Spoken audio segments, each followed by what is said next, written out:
कक्षा 8 बसंत हिंदी। हिंदी बसंत का आप 11वां पाठ देखिए। जब सिनेमा ने बोलना सीखा। तो जब सिनेमा ने बोलना सीखा, इस पाठ के जो राइटर हैं वो हैं प्रदीप तिवारी। प्रदीप तिवारी जी एक प्रसिद्ध लेखक और अभिनेता हैं। बॉलीवुड में उनका काफ़ी नाम है। उनके द्वारा लिखी गई स्क्रिप्ट बॉलीवुड के फिल्मों में इस्तेमाल की जाती है। पाठ के बारे में आप देखिए। पहले जब सिनेमा ने बोलना सीखा, यानी जब इससे पहले फिल्में जो होती थी वो गूंगे होती थी, मतलब उनमें चित्र ही दिखाए जाते थे, आवाज़ नहीं होती थी। तो पहली बार जब सिनेमा ने जो है बोलना सीखा, उसके बारे में इस पाठ में बताया कि भारतीय सिनेमा जगत में 14 मार्च 1931 बड़े परिवर्तन का 1931 बड़े परिवर्तन का दिन था। इस दिन भारत में बोलती फिल्म की शुरुआत हुई। पहली सहवाग यानी बोलती हुई फिल्म अर्देशीर एम ईरानी ने आलम आरा बनाई। यानी आप कहोगे कि पहली जो हिंदुस्तान के अंदर पहली बोलती फिल्म बनाई गई उसका नाम था आलम आरा बनाई गई। इस फिल्म के प्रदर्शन के बाद भारतीय सिनेमा नई नई ऊंचाइयों को छूता गया। यानी एक से बढ़कर एक बोलती हुई फिल्में जो है प्रदर्शित होने लगी। जब ये परिवर्तन और सुधार आज भी जारी है, आज भी जो है लगातार जारी है। इन्हीं परिवर्तनों का रोचक वर्णन इस पाठ के अंदर जो है किया गया है। तो देखो, सबसे जो ये पाठ जो बनाने का जो आया है उसके अंदर ये लेखक जो है ये कहना चाहता है, जब जब पहली बार बोलती फिल्म प्रदर्शित हुई थी उसके पोस्टरों पर छापा गया, ये सभी सजीव है, सांस ले रहे हैं, 100% बोल रहे हैं, 78 मुर्दा इंसान जिंदा हो गए, इनकी बोलने बातें करते देखो। पोस्टर पढ़कर बताया जा सकता है कि उस फिल्म में 78 चेहरे थे, मतलब जितने पात्र जो थे वो सब इनके बारे में बताया गया। पहला बोलता सिनेमा बनाने के लिए फिल्मकार अर्देशीर एम ईरानी की प्रेरणा 1929 में देखी एक हॉलीवुड की बोलती फिल्म शो बेड से मिली। तो आप देखो, पार्ट में देखेंगे कि वे सभी सजीव हैं, सांस ले रहे हैं, 100% बोल रहे हैं, 78 मुर्दा इंसान जिंदा हो गए, उनको बोलते बातें करते देखो। देश की पहली सहवाग बोलती फिल्म आलम आरा के पोस्टरों पर विज्ञापन की पंक्तियां लिखी हुई थी। 14 मार्च 1931 की वह ऐतिहासिक तारीख भारतीय सिनेमा में बड़े बदलाव का दिन था। इसी दिन पहली बार भारत के सिनेमा ने बोलना सीखा था। हालांकि वह दौर ऐसा था जब मूक सिनेमा लोकप्रियता के शिखर पर था। मूक का मतलब होता है बिना आवाज़ वाली फिल्में। पहली बोलती फिल्म जिस साल प्रदर्शित हुई उस साल कई मूक फिल्में भी विभिन्न भाषाओं में बनी, मगर बोलती फिल्मों का नया दौर शुरू हो गया, मतलब एक के बाद एक फिल्में बनने लगी। पहली फिल्म आलम आरा। पहली बोलती फिल्म आलम आरा बनाने वाले फिल्मकार थे अर्देशीर एम ईरानी। अर्देशीर ने 1929 में हॉलीवुड को एक बोलती फिल्म शो बेड देखी। यानी 1929 में उन्होंने एक बोलती हुई फिल्म देखी थी शो बोर्ड देख उनके मन में बोलती फिल्म बनाने की इच्छा जगी। पारसी रंगमंच के एक लोकप्रिय नाटक को आधार बनाकर उन्होंने अपनी फिल्म की पटकथा बनाई। इस नाटक के कई गाने ज्यों के त्यों फिल्म में ले लिए गए। एक इंटरव्यू में अर्देशीर ने उस वक्त कहा था, हमारे पास कोई संवाद लेखक नहीं था, गीतकार नहीं था, संगीतकार भी नहीं था। इन सब की शुरुआत होनी थी, मतलब फिल्म बनाने की शुरुआत होनी थी बिना गीतकार बिना संगीतकार के, और उन्होंने ये बनाना शुरू किया। अर्देशीर ने फिल्म के गानों के लिए स्वयं की धुनें चुनी। फिल्म के संगीत में महज 3 वाद्य तबला, हारमोनियम और वायलिन का इस्तेमाल किया गया। आज वर्तमान में तो म्यूजिक अलग स्तर पर है। आलम आरा में संगीतकार या गीतकार में स्वतंत्र रूप से किसी का नाम नहीं डाला गया। इस फिल्म में पहली पार्श्व गायक बने WM खान। पहला गाना था दे दे खुदा के नाम पर प्यारे, अगर देने की ताकत है, दे दे खुदा के नाम पर प्यारे, अगर देने की ताकत है, पहला गाना था ये। आलम आरा का संगीत उस समय डिस्क फॉर्म में रिकॉर्ड नहीं किया जा सका। फिल्म की शूटिंग शुरू हुई तो साउंड के कारण ही उसकी शूटिंग रात में करनी पड़ती थी। मूक युग की अधिकतर फिल्मों को दिन के प्रकाश में न शूट कर लिया जाता था, मगर आलम आरा की शूटिंग रात में होने के कारण इसमें कृत्रिम प्रकाश व्यवस्था करनी पड़ी लाइट की। यहीं से प्रकाश प्रणाली बनी जो आगे फिल्म निर्माण का जरूरी हिस्सा बनी। आलम आरा ने भविष्य में कई स्टार और टेक्नीशियन तो दिए ही, अर्धेशिर की कंपनी तक ने भारतीय सिनेमा के लिए 150 से अधिक मूक और लगभग 100 सवाक फिल्में बनाई। Alam Ara film Arabian nights जैसी फैंटेसी थी, मतलब अरबी का उसमें बोलबाला था। फिल्म ने हिंदी उर्दू की मेलवानी हिंदुस्तानी भाषा को लोकप्रिय बनाया। इसमें गीत संगीत तथा नृत्य के अनोखे संयोजन थे। फिल्म की नायिका जुबेदा थी हीरोइन, और नायक थे विट्ठल, यानी हीरोइन जुबेदा और हीरो विट्ठल थे। वे उस दौर के सर्वाधिक पारिश्रमिक पाने वाले सुपरस्टार थे। उनके चयन को लेकर भी एक हिस्सा काफ़ी चर्चित है। विट्ठल को उर्दू बोलने में मुश्किलें आती थी। पहले उनका बतौर नायक चयन किया गया, मगर इसी कमी के कारण उन्हें हटाकर उनकी जगह महबूब को नायक बना दिया गया। विट्ठल नाराज हो गए और अपना हक पाने के लिए उन्होंने मुकदमा कर दिया। उस दौर में उनका मुकदमा मोहम्मद अली जिन्ना ने लड़ा, जो तब के मशहूर वकील हुआ करते थे। विट्ठल मुकदमा जीते और भारत की पहली बोलती फिल्म के नायक बने। उनकी कामयाबी आगे भी जारी रही। मराठी और हिंदी फिल्मों में लंबे समय तक नायक और स्टंटमैन के रूप में सक्रिय रहे। इसके अलावा आलम आरा में सोहराब मोदी, पृथ्वीराज कपूर, याकूब और जगदीश सेठी जैसे अभिनेता भी मौजूद रहे। आगे चलकर जो फिल्म उद्योग के प्रमुख स्टार यानी स्तंभ बने। ये फिल्म 14 मार्च 1931 को मुंबई के मैजेस्टिक सिनेमा में प्रदर्शित हुई, मतलब फिल्म हॉल का नाम था मैजेस्टिक। फिल्म 8 सप्ताह तक हाउसफुल चली और भीड़ इतनी उमड़ती थी कि पुलिस के लिए नियंत्रण करना भी मुश्किल हो जाया करता था। समीक्षकों ने इसे भड़कोली फैंटेसी फिल्म करार दिया था, मगर दर्शकों के लिए फिल्म एक अनोखा अनुभव थी। ये फिल्म 10,000 फुट लंबी थी और इसे 4 महीनों की कड़ी मेहनत से तैयार किया गया था। सहवाग फिल्मों के लिए पौराणिक कथाओं, पारसी रंगमंच के नाटकों, अरबी प्रेम कथाओं को विषय के रूप में चुना गया। इनके अलावा कई सामाजिक विषयों वाली फिल्में भी बनी। ऐसी एक फिल्म थी खुदा की शान। इसमें एक किरदार महात्मा गांधी जैसा था। इसके कारण सहवाग सिनेमा को ब्रिटिश प्रशासकों की तीखी नज़र का सामना करना पड़ा। सहवाग सिनेमा के नए दौर की शुरुआत कराने वाले निर्माता निर्देशक आदेशिर इतने विनम्र थे कि उन्होंने 1956 में आलम आरा के प्रदर्शन के 25 वर्ष पूरे होने पर उन्हें सम्मानित किया गया और उन्हें भारतीय सहवाग फिल्मों का पिता कहा गया। तो उन्होंने उस मौके पर कहा था, मुझे इतना बड़ा खिताब देने की ज़रूरत नहीं है, मैंने तो देश के लिए अपने हिस्से का ज़रूरी योगदान दिया है। जब पहली बार सिनेमा ने बोलना सीख लिया, सिनेमा में काम करने के लिए पढ़े लिखे अभिनेता अभिनेत्रियों की ज़रूरत भी शुरू हुई, क्योंकि अब संवाद भी बोलते थे। सिर्फ अभिनय से काम नहीं चलने वाला था। मूक फिल्मों के दौर में तो पहलवान जैसे शरीर वाले, स्टंट करने वाले और उछल कूद करने वाले अभिनेताओं से काम चल जाया करता था, परंतु अब उन्हें संवाद बोलना था और गायन की प्रतिभा को कदर भी होने लगी थी। इसलिए आलम आरा के बाद आरंभिक सहवाग दौर की फिल्में में कई गायक अभिनेता बड़े पर्दे पर नजर आने लगे, जैसे धर्मेंद्र, हेमा मालिनी, ऐश्वर्या राय, अभिषेक बच्चन, ऋतिक रोशन जैसे। हिंदी उर्दू भाषाओं का महत्व बढ़ा। सिनेमा में देह और तकनीक की भाषा की जगह जन प्रचलित बोलचाल की भाषाओं का दाखिला हुआ। सिनेमा ज़्यादा देसी हुआ।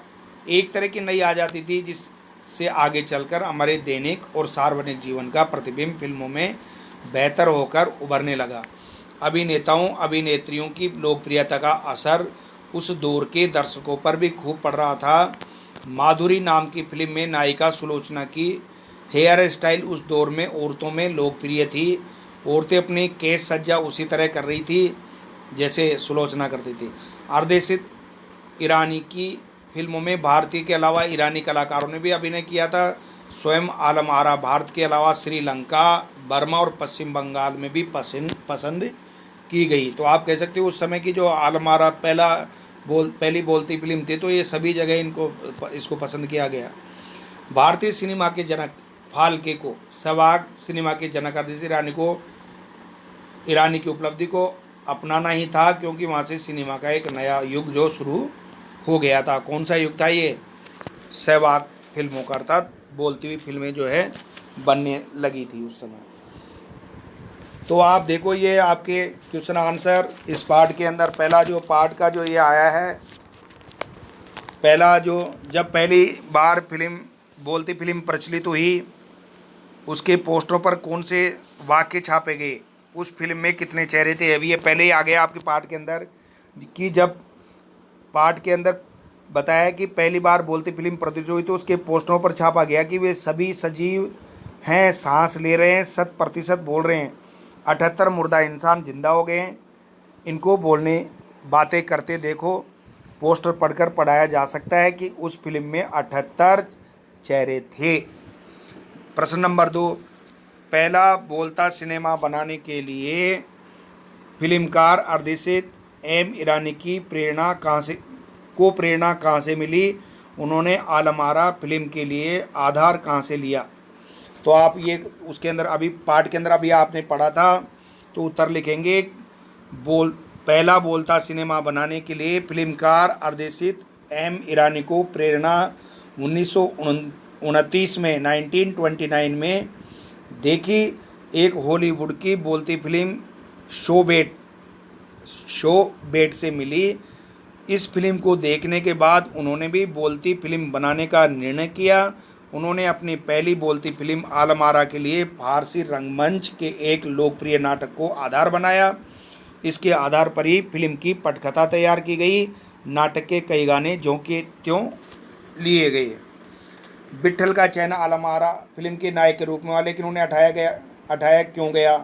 विट्ठल ने पुनः नायक होने के लिए क्या किया? विचार प्रकट करो। तो आपको अभी बताया था कि उनको हिंदी, तो देखो आप इसमें उत्तर लिखेंगे। आलम आरा फिल्म के लिए नायक के रूप में विट्ठल का चयन हुआ था। वे उस दौर के सर्वाधिक पारिश्रमिक पाने वाले स्टार थे, पर विट्ठल को उर्दू बोलने में मुश्किलें आती थी। उनकी इस कमी के कारण उन्हें नायक से हटाकर महबूब को नायक बना दिया। इससे विट्ठल नाराज हो गए। उन्होंने अपना पाने के लिए मुकदमा कर दिया, और उस दौर के जो उनका जो मुकदमा था, उस दौर के मशहूर वकील मोहम्मद अली जिन्ना, जो कि पाकिस्तान के संस्थापक थे, ने लड़ा। इस मुकदमे में विट्ठल जीत गए और भारत की पहली सहवाग फिल्म की फिर से नायक बन गए। फिर से उन्हीं को नायक बनाया गया। प्रश्न नंबर 4, पहली सहवाग फिल्म के निर्माता निर्देशक अर्देशित को जब सम्मानित किया गया तो सम्मानकर्ताओं ने उनके लिए क्या कहा था? अर्देशित ने क्या कहा और इस प्रसंग में लेखक ने क्या टिप्पणी की? देखो उत्तर में आप ये बताएंगे कि आलम आरा के मतलब सहवाग फिल्म आलम आरा के निर्माता निर्देशक अर्देशित को 1956 में फिल्म प्रदर्शन में 25 वर्ष पूरे होने पर सम्मानित किया गया। इस अवसर पर सम्मानकर्ताओं ने उन्हें भारतीय सहवाग फिल्मों का पिता यानी जनक कहा। इस पर अर्देशित ने विनम्रतावश कहा, मुझे इतना बड़ा सम्मान देने की ज़रूरत नहीं है, मैंने तो देश के लिए अपने हिस्से का जरूरी योगदान दिया है। इस प्रसंग पर लेखक की टिप्पणी ये थी कि निर्माता निर्देशक बहुत अधिक विनम्र थे। उसके बाद में आप देखोगे पाठ से आगे, मूक सिनेमा में संवाद नहीं होते, उसमें ध्येय अभिनय की प्रधानता होती है। पर जब सिनेमा बोलने लगा उसमें अनेक परिवर्तन हुए। उन परिवर्तनों को अभिनेता, दर्शक और कुछ तकनीकी दृष्टि से पाठ का आधार लेकर खोजें, साथ ही अपने कल्पना का भी सहयोग लें। तो आप देखो इसमें खोज लो तो आपको कहोगे मूक सिनेमा जब सहवाग हुआ बोलने लगा तो उसमें अभिनेता, दर्शक और तकनीकी दृष्टि से अनेक परिवर्तन हुए। जैसे अभिनेता की दृष्टि से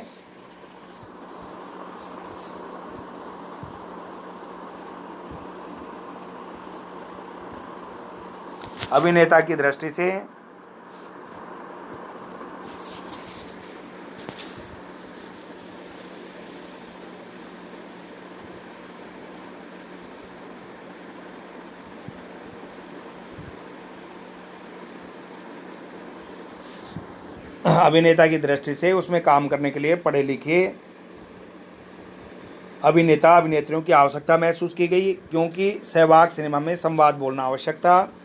अभिनय और स्टंट करने वाले अभिनेताओं से काम चलने वाला नहीं था।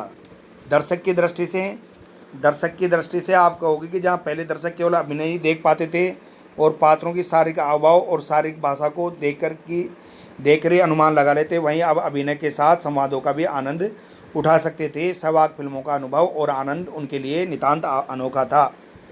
फिर है तकनीकी दृष्टि से सहवाग पहली फिल्म आलमारा की शूटिंग रात में की गई, इस कारण कृत्रिम प्रकाश की व्यवस्था करनी पड़ी। यहीं से प्रकाश प्रणाली विकसित हुई जो आगे फिल्म निर्माण का जरूरी हिस्सा बनी। इसके अलावा हिंदी और उर्दू भाषाओं का महत्व बढ़ा और जन प्रचलित बोलचाल की भाषाओं का प्रचलन भी बढ़ा। दूसरी बात, डब फिल्में किसे कहते हैं? कभी कभी डब फिल्मों के अभिनेता के मुंह खोलने और आवाज़ में अंतर आ जाता है, इसका कारण क्या हो सकता है? तो इस फिल्म डब उन फिल्मों को कहते हैं, उत्तर में लिखेंगे कि डब उन फिल्मों को कहते हैं जिनमें अभिनेता अभिनेत्रियां अभिनय तो करते हैं परंतु संवाद नहीं बोलते, उनके स्थान पर कोई और संवाद बोलते हैं।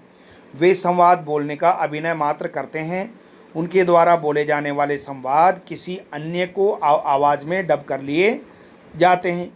अब अभिनय और संवाद का संयोजन कर फिल्म को दर्शकों के समक्ष प्रस्तुत किया जाता है। कभी कभी डब फिल्मों में अभिनेता के मुंह खोलने और आवाज़ में अंतर आ जाता है, उसका कारण अभिनय और संवाद के संयोजन में कमी तथा अन्य तकनीकी कमियां भी हो सकती हैं।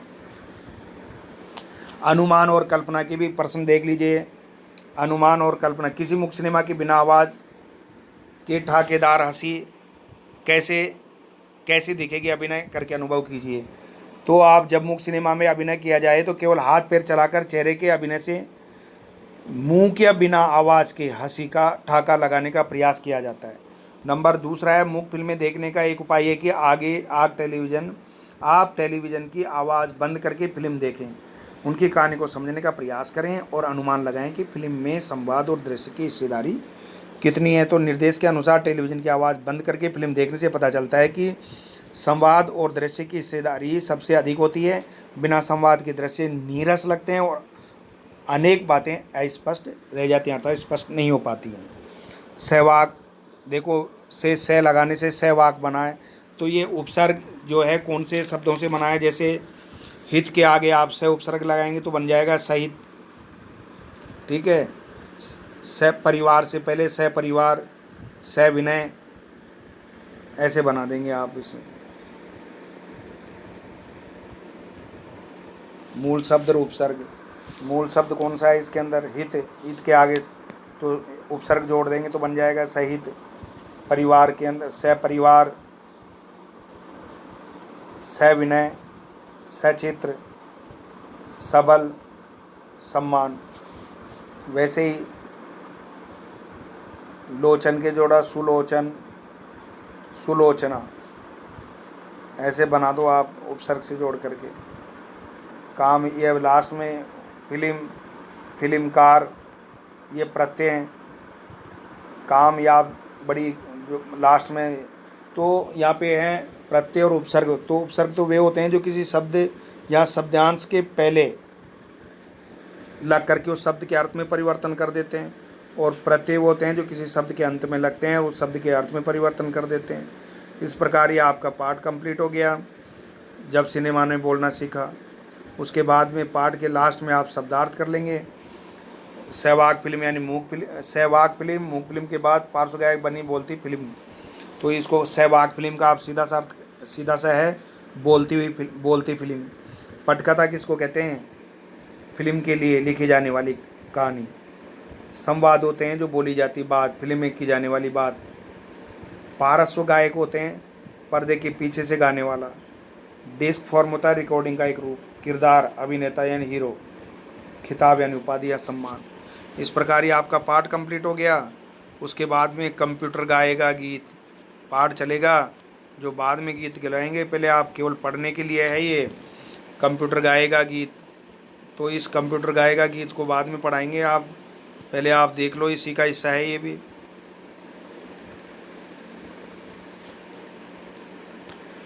कंप्यूटर गाएगा गीत। आप इसको पढ़ लेंगे, रीडिंग लगा लेंगे और इस प्रकार आपका ये पाठ पूरा हो जाएगा। देखो, कंप्यूटर गाएगा गीत। फिल्म हिंदी फिल्मों में गीतों का आगमन आलम आरा 1931 से हुआ और तब से वे अब तक लोकप्रिय सिनेमा का अनिवार्य अंग बने हुए हैं। प्रारंभ में अभिनेताओं को अपने गीत खुद गाने पड़ते थे जो उसी समय रिकॉर्ड किए जाते थे। बाद में जब ये महसूस किया गया कि हर अभिनेता अभिनेत्री अच्छा गायक भी हो ये जरूरी नहीं, तो पार्श्व गायन की प्रथा शुरू हुई और उससे गायन और भी परिष्कृत हुआ। इस बीच रिकॉर्डिंग की तकनीक में भी बहुत सुधार हुआ और उसमें भी गायन की शैली में परिवर्तन हुआ। सिनेमा जैसे लोकप्रिय माध्यम में गीत के बोलों का महत्व ज़्यादा होता है क्योंकि उन्हीं के माध्यम से किसी धुन का भावनात्मक प्रभाव पैदा होता है। फिल्म संगीत का उद्गम इसी सदी के प्रारंभिक वर्षों में शास्त्रीय संगीत के अलावा कव्वाली, भजन, कीर्तन तथा लोक संगीत के वातावरण में हुआ। लोक नाट्य तथा पेशेवर टूरिंग थिएटर कंपनियों का प्रभाव भी शुरू के फिल्मी गीतों पर था। चूँकि उन दिनों माइक्रोफोन तथा लाउड स्पीकर जैसी चीज़ें नहीं थी, खुली हुई ऊंची स्पष्ट आवाज़ में गाना सबसे बड़ा और अनिवार्य गुण होता था। गायक को दूर दूर तक बैठी भीड़ तक अपनी आवाज़ पहुंचानी होती थी। प्रारंभिक फिल्मों पर थिएटर का असर था। प्रारंभिक बोलती फिल्मों के लिए गायक भी थिएटर से आए। ये थिएटर परंपरागत रूप से पुरुषों का था जिसमें महिला पात्रों की भूमिकाएं भी पुरुष ही करते थे, लेकिन सिनेमा चूँकि कहीं अधिक यथार्थवादी माध्यम है उससे ये चीज़ नहीं चल सकती थी। अतः जो गायिकाएं फिल्मों के लिए आई वे स्वाभाविक ही भिन्न क्षेत्र की थी।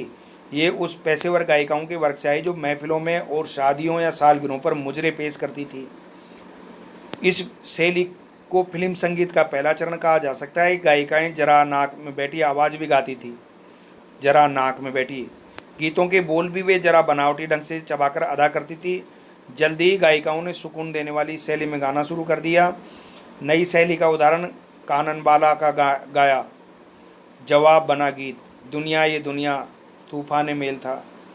फिल्म गायन के दूसरे दौर में ऐसी बहुत प्रतिभाएं सामने आई जिन्होंने अपनी आवाज़ को माइक्रोफोन के अनुकूल स्वाभाविक पिच पर ढालने में सफलता पाई। शमशाद बेगम, सुरैया, नूरजहां तथा कुंदन लाल सहगल इसमें शामिल थे। सहगल के साथ ही फिल्मी गायन का दूसरा दौर समाप्त हुआ। माइक्रोफोन की उपयुक्त नई आवाज़ें आई। मोहम्मद रफ़ी, मुकेश, हेमंत कुमार, मन्ना डे, किशोर कुमार, तलत महमूद सभी मूलतः गायक थे। लता मंगेशकर के साथ गायिकाओं के क्षेत्र में नए युग की शुरुआत हुई। उनके कंठ की ताजगी और आकर्षण ने गायकी के प्रतिमानों को ही बदल दिया। इनके अतिरिक्त आशा भोसले, गीता दत्त, सुमन कल्याणपुरी आदि गायिकाओं ने अपनी खास शैली विकसित की। भविष्य में क्या होगा? क्या हमारी लोकप्रिय सिनेमा पर गीत अब भी पहले की तरह हावी बने रहेंगे? क्या नित नए उपकरणों के आने के बाद आवाज़ के सुरीलेपन की ज़रूरत उतनी ही नहीं रह जाएगी? और किसे पता किस दिन कंप्यूटर ऐसी आवाज़ बनाकर रख दे जो किसी भी मानवीय आवाज़ से ज़्यादा मुकम्मल हो। ऋतिक घटक, ये आपके इसके जब सिनेमा ने बोलना सीखा ये पार्ट आपका कंप्लीट हो गया। और जो है आपका जो पार्ट था जब सिनेमा ने बोलना सीखा और कंप्यूटर गायिका गीत, ये तो आपके पढ़ने के लिए है। और इसके बाद में जो है आपको पढ़ा, आपने इसको पढ़ करके आप इसके प्रश्न उत्तर कर लेंगे और प्रश्न उत्तर करने के बाद आप होमवर्क करेंगे तो स्कूल में आके चेक करवा लेंगे। तो आपको ये पाठ समझ में बहुत अच्छे से समझ में आ गया होगा जब सिनेमा ने बोलना सीखा।